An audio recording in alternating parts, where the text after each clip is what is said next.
स्वागत है दोस्तों आप सभी का हमारे MCQ के इस चैनल में।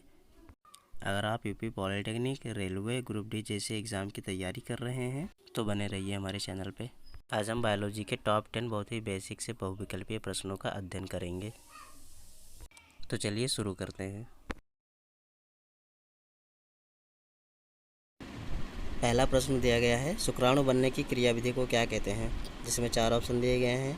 पहला है मादा जनन, शुक्राणु जनन, युग्मक जनन और अंग जनन। तो इसका जो सही आंसर होगा ऑप्शन नंबर बी यानी कि शुक्राणु जनन। दूसरा प्रश्न है, निम्नलिखित में से किसमें बिना निषेचन द्वारा प्रजनन करने की क्षमता होती है। ऑप्शन हैं मधुमक्खी, मकड़ा, केंचुआ और गाय। तो इसका जो सही ऑप्शन होगा ऑप्शन नंबर ए यानी कि मधुमक्खी। अगला प्रश्न है प्रश्न संख्या 3, मानव शरीर के भीतर रक्त निम्न की उपस्थिति के कारण नहीं जमता है। 4 ऑप्शन दिए गए हैं, हीमोग्लोबिन, हिपेरिन, फाइब्रिनोजेन। इसका सही आंसर होगा हिपेरिन, ऑप्शन नंबर बी। अगला प्रश्न है, मानव त्वचा का रंग किसके द्वारा बनता है। तो इसका जो सही आंसर होगा ऑप्शन नंबर डी यानी कि मेलानिन के द्वारा बनता है। 5वां प्रश्न है, पीयूष ग्रंथियां शरीर में कहाँ अवस्थित होती हैं। ऑप्शंस हैं, हृदय के नीचे होती हैं, औटु ग्रंथि में होती हैं, मस्तिष्क के नीचे होती हैं या उदर में होती हैं। तो इसका सही आंसर होगा मस्तिष्क के नीचे होती हैं यानी कि ऑप्शन नंबर सी। 6वां प्रश्न है, पौधों में अलैंगिक जनन किस विधि के द्वारा होता है। ऑप्शन ए मुकुलन, ऑप्शन बी विखंडन, ऑप्शन सी विभाजन के द्वारा होता है या ऑप्शन डी सभी के द्वारा होता है।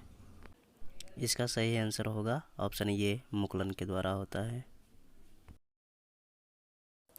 7वां प्रश्न है, मानव शरीर के किस अंग को रासायनिक कारखाना कहा जाता है। ऑप्शन ए गुर्दा, बी लीवर, सी फेफड़े को, डी किडनी को। सही आंसर होगा ऑप्शन बी यानी कि लीवर। अगला प्रश्न दिया गया है, मानव की पाचन नली लगभग कितने फीट लंबी होती है।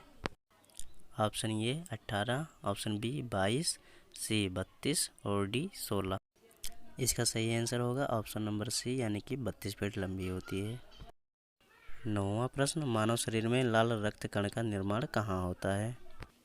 ऑप्शन ए हृदय में, बी तिल्ली में, सी यकृत में और डी है अस्थमज्जा में। इसका चौथा ऑप्शन सही होगा ऑप्शन डी यानी कि अस्थमज्जा में होता है। 10वां प्रश्न है, पाचन क्रिया में प्रोटीन निम्नलिखित में से किस पदार्थ में बदल जाता है। ये एमिनो अम्ल, बी वसा, सी ग्लूकोज और डी शर्करा में।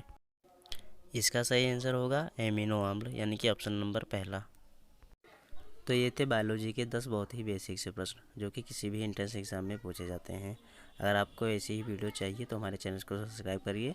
हम आपके लिए ऐसे ही बहुत सारे महत्वपूर्ण प्रश्न लाते रहेंगे।